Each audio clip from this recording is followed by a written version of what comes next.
लेकिन पुलिस मेरे पीछे लग गया और मैं पुलिस से बचने का वास्ते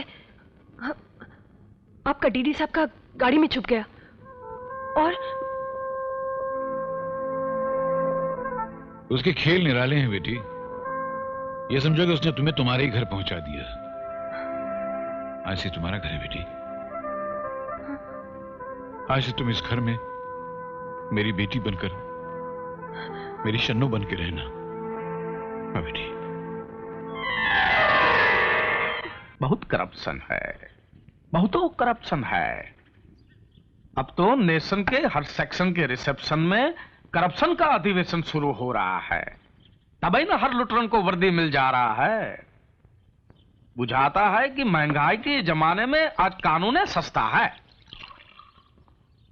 लेकिन इसके पहले कि हमारी हालत खस्ता हो, सोचना यह है के की वर्दी कैसे उतारी जाए। तुम रामपुर से आया जी, वर्दी उतारना? काय को वर्दी उतारना? तुमको के का वर्दी से डर लगता है जी? नहीं, मुझे क्यों डर लगेगा? फिर काय को इतना गड़बड़ गड़बड़ करता है जी? तुम देखना, ये के का वर्दी हमारे काम में आएगा एक दिन। लेकिन मुझे तो बहुत डर लग रहा है रंगनाथन जी। जितनी मिर्जा की ताकत बढ़ती जा रही है, उतना ही अमृत का खतरा भी बढ़ता जा रहा है। अब मिर्जा को अपनी तरफ मिलाए बिना ये इलेक्शन जीतना बहुत मुश्किल है। आप बिंदास रहो मैडम, जब तक बालू है अपन एरिया से एक भी वोट बाहर नहीं जाएगा। अरे क्या तुम्हारे औरत के भागने का खबर है कि बाहर नहीं जाएगा? अपन को एक चांस दो, अपन उस मिर्जा और उन छोकरालों को खलास कर डालेगा। हाँ, और मेरे गले मुसीबत डालेगा। अबे साले, तेरे को बचाते बचाते एक दिन मैं खुद फंस जाऊंगा। जब एरिया में तेरा वटी नहीं है तो भाई बनकर क्यों घूमता है? भाई बनकर चूड़ियां पहन ले। इंस्पेक्टर, होशियारी नहीं कर। कृष्णा नगर की मटकी हर साल बालूच तोड़ता है और इस बार भी बालूच तोड़ेगा, समझा? मटकी फोड़ना अलग बात है और वोट तोड़ना अलग। रंगनाथन जी, बालू पे भरोसा करना अब ठीक नहीं होगा। नहीं नहीं नहीं, बालू हमारा बहुत पुराना आदमी। विमला देवी, ये हमारे लिए बहुत काम किया। इसको एक चांस देना।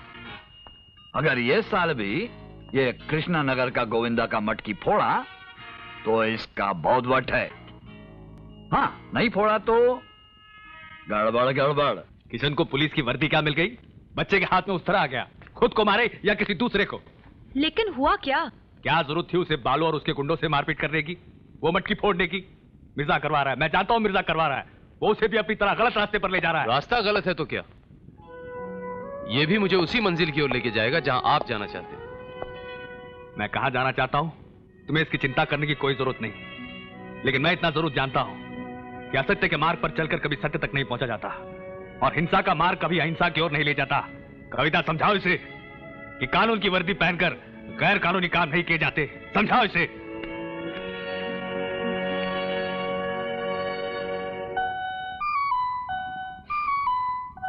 समझाइए, आप भी कुछ समझा लीजिए। मैं क्या समझाऊं, मैं तो खुद उलझ के रह गई हूं। कितनी दूर चले गए हो तुम किशन, और मैं बिल्कुल अकेली। चारों तरफ फैला हुआ गहरा सन्नाटा, खूब अंधेरा। बहुत डर लगता है मुझे किशन, बहुत डर लगता है। नहीं कविता, ये भयानक सन्नाटा, ये अंधेरा सिर्फ रास्तों तक का ही है। जब हम मंजिल पर पहुंचेंगे ना, वहां बहुत उजाला होगा, बहुत उजाला। किशन,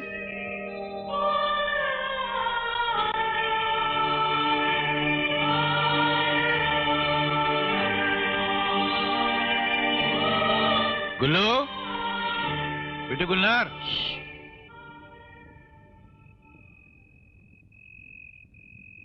ये सो गई?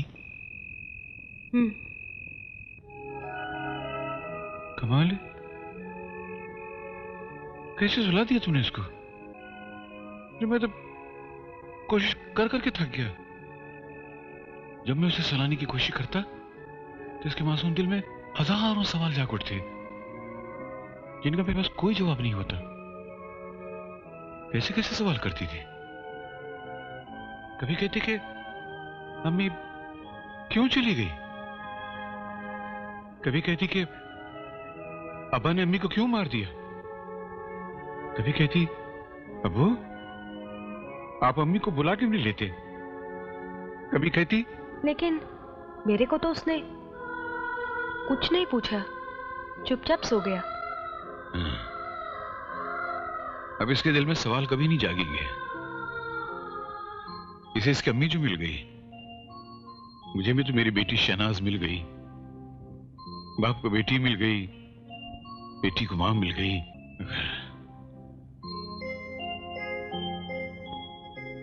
मगर मेरा दाऊद, उसे तो कुछ भी नहीं मिला। वो तो आज भी तन्हा है, बिल्कुल तन्हा। जाने परवरदिगार उसकी कब सुनेगा, कब सुनेगा परवरदिगार आलम।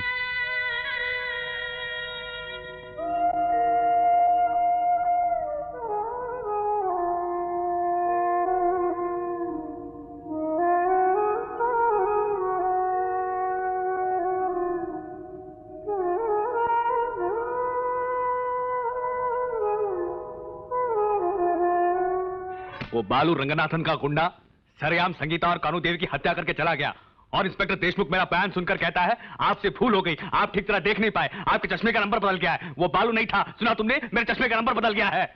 जानता हूं बाबूजी, और यह भी जानता हूं कि आपके अलावा और कई गवाह होंगे, लेकिन बालू को मुजरिम साबित नहीं किया जा सकेगा, क्योंकि पुलिस रिकॉर्ड में कल शाम से वह किसी और इल्जाम में बंद होगा और सारी गवाहियां बेकार। ये तो सरासर धांधली है। वो लोग जिन्हें कानून की रक्षा करनी चाहिए वही इसे तोड़ रहे हैं, इसीलिए लोगों का कानून से विश्वास उठता जा रहा है। और वो तुम्हारी एमएलए पत्नी, वो क्या कर रही है? वो क्या करेगी? वो खुद ही इस भ्रष्टाचार में भागीदार है। उसी के शहर पर शहर में गुंडागर्दी बढ़ती चली जा रही है। रंगनाथन और कालिका की साथी है वो। तो वो इंस्पेक्टर ठीक ही कहता था। मेरे चश्मे का नंबर सचमुच ही बदल गया है। नहीं बाबूजी, आपके चश्मे का नंबर नहीं बदला, धीरे धीरे पूरा दृश्य ही बदल गया।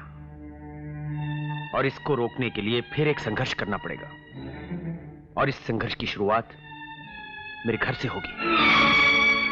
हाँ बाबूजी, मैंने विमला देवी के खिलाफ इलेक्शन लड़ने का फैसला कर लिया है। मुझे आपके साथ की, आपके मार्गदर्शन की जरूरत है।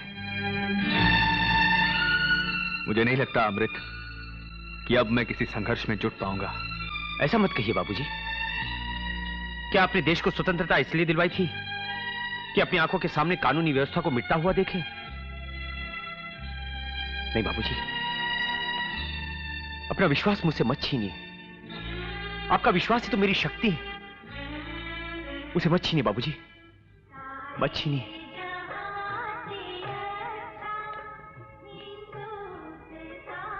तुम्हारी आंखों में अपने विश्वास का प्रतिबिंब देख रहा हूं। मैं तुम्हारे साथ हूं अमृत। 10 लाख? 1 2 3 4 5 6 7 8 9 10 10 लाख। ये बंदा परवर 10 लाख। अयो मिर्जा, तुम हमको उल्लू समझता है? 10 लाख? जनाब, कोई उम्मीदवार इलेक्शन में अगर 1 वोट से हारता है तो उस 1 वोट की कीमत 10 लाख से बहुत ज्यादा होती है। और ये मिर्जा लखनवी तो आपको 10 लाख में 10 लाख से भी ज्यादा वोट दिलाने के वादे कर रहा है। काजी, तुम इस बित्ता भर के इलेक्शन के 10 लाख मांगते हो? है? वो बिमला देवी का ब्याह 10 रुपये के भीतरे हो गया था। महंगा रोए एक बार, सस्ता रोए बार बार। उस 10 रुपये के शौहर की खातिर ही आज इन्हें 10 लाख रुपए की कीमत चुकानी पड़ रही है। न अमृतपाल इनकी मुखालिफत में खड़ा होता, न बाबूजी की हिमायत का अंदेशा होता, और न आप लोगों को आज इस नाचीज की हिमायत की जरूरत पड़ती। हमें तुम्हारी जरूरत है मिर्जा, तो तुम्हें भी तो हमारी जरूरत है। हमारे बगैर तुम्हारी कश्ती किस किनारे लगेगी? आप बेफिक्र रहिए मोहतरमा। एक शेर अर्ज करूं? तीशे बगैर मर न सका कोहकन असद, सरगश्त खुमार रसूम क़यूद था। मतलब समझ में नहीं आया होगा। चलिए चलता हूँ, खुदा हाफिज। अरे मिर्जा गालिब, तुम्हें यहाँ सेठ सुनाने थोड़ा ना बुलाया था। 10 लाख रुपया चाहिए नू, मिल जाएगा। लेकिन याद रखना, इस बार इलेक्शन के करप्शन का कनेक्शन तुमसे जुड़ा है। उसके सॉल्यूशन के अंदर कोई करप्शन हो गया नू, आपके करप्शन के फंक्शन के ऑर्गेनाइजेशन में एक नई सर्कुलेशन का एडिशन हो जाएगा और न्यू एडिशन के पब्लिकेशन में पोल्यूशन के डायरेक्शन की आवाज आने लग जाएगी। क्या मतलब ये कि मुझे 10 लाख रुपया चाहिए, कैश। कैश देता। 10 लाख कैश देता।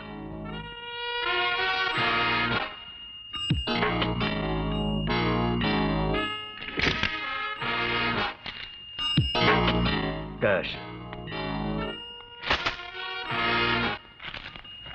ये पहला। अब दूसरा बोलना जी, क्या होना? और दूसरी बात यह है कि जब तक इलेक्शन खत्म नहीं हो जाता तब तक कोई भी भालू चालू कालू जो भी है वो इस इलेक्शन के इलाके में कतई दाखिल नहीं होगा। हाँ। याद रखिएगा, बाकी मैं संभाल लूंगा। खैर।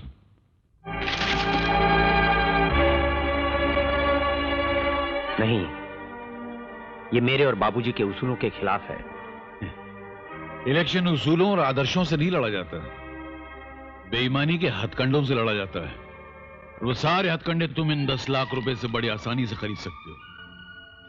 उसके बाद इन पैसों से इश्तिहार लगाओ, भीड़ इकट्ठा करो, जुलूस निकालो, कम्बल बांटो, शराब बांटो, नोट बांटो और तब तुम्हें कुर्सी मिलेगी। उसके बाद तुम बाबूजी के उसूलों को अपनी जिंदगी बनाना, उनके ख्वाबों को हकीकत में बदलने की सोचना। एक बात याद रख, इस सारे झमेले में मैं तुम्हारे साथ नहीं हूं। मैं विमला देवी के साथ हूं, कालिका और रंगनाथन के साथ हूं, ताकि वहां रहकर मैं उनकी जड़ें खोद सकूं।